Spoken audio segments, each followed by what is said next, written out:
Be honest. You missed me. You missed the Tennessee Wonder Child, Little Big O. I have a story about my dad. My padre. My papa. Every year around Thanksgiving, my Gramps came to visit. He would normally bring gifts every Thanksgiving.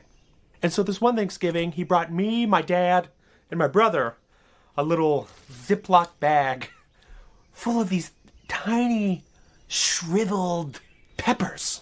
So the Rogers men had this game. A game where we would try the spiciest trappings of the world. Normally like a barbecue sauce that was really hot, or like a hot sauce that was really hot, or something that was just really hot. Anywhere we would go, it's like, oh, is this the hottest thing that you have? Is this going to cause a second butthole to form? Let me hit this. I never stood a chance. I was the M&M of a family. I wasn't even a peanut M&M. I was the little chocolate M&M. My tummy was made out of something small, like a thin Listerine strip. My brother, he had something made out of Asgard, okay? Tony Stark designed his. If anyone, a friend, a relative, a loving Gramps, the Supreme Chancellor of an alien world hands you an unlabeled Ziploc bag full of an edible substance, you respectfully eject it into space. Because there are no happy endings to be found there. Only the endings that end with something shooting out of your end. And those aren't happy endings.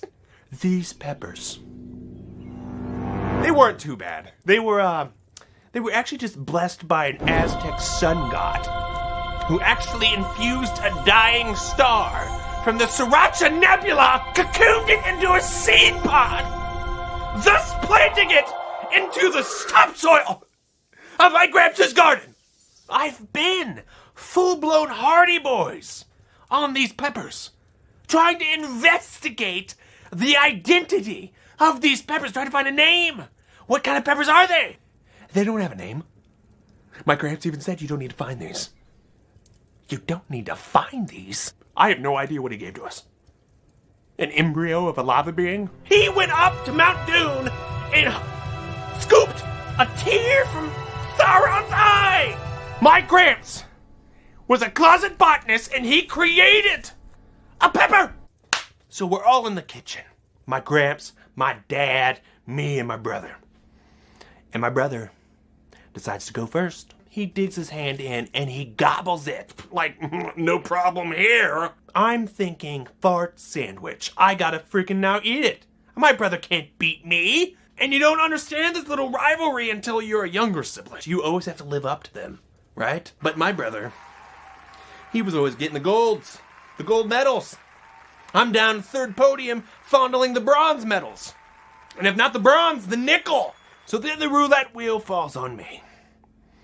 I dig my Vienna sausages into the bag. I grab the pepper. I eat it.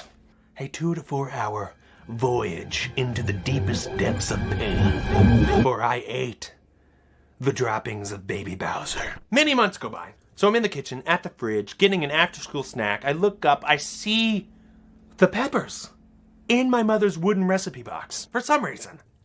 At that moment in time, I had to find out the mysteries of this pepper. I start dissecting this pepper, okay, with a knife. Why do I do these things? I don't know. It's just seeds.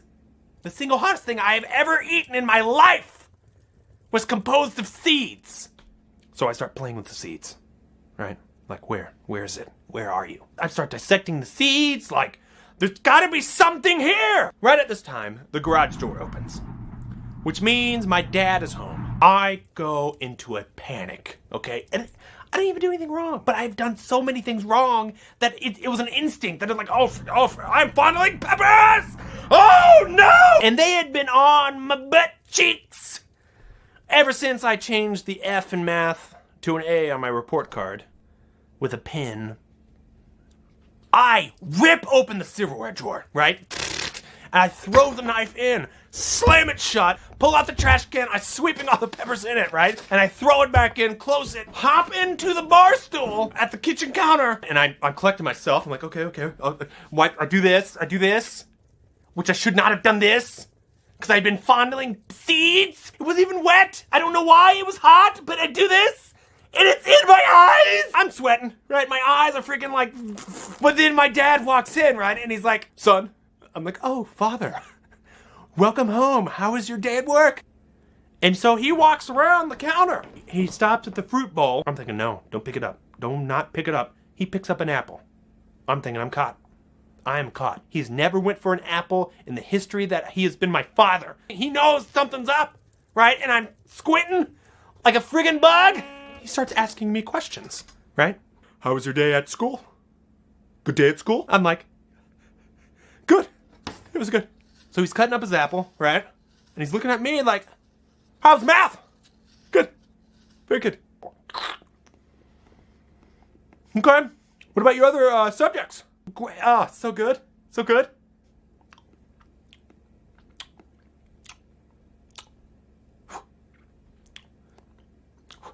He loosens up his tie, right? I look up thinking, like, what's happening? Ah! Oh! This apple's really... It's really hot! It doesn't connect with me at all at this point. I'm thinking it's what mystery is this? Until I look down and I see the knife. The knife that he had been cutting it with was the knife that I've been dissecting peppers. I put it back in the drawer. I thought, it's not dirty. Why? There's nothing on it. I couldn't come clean. Why was I was not gonna come clean. There was no way I was gonna come clean on this. He's like, this is so hot. This is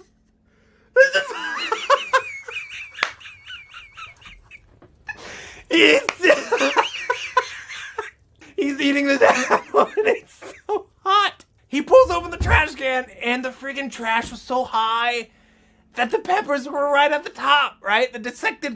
He's like, what is this? What is this? And I tell him that I was dissecting peppers. And at this time he starts hiccuping. You what? You what? I saw the peppers. I started cutting them up. He walks over to the friggin' sink and he's like looking. What? Where's the knife?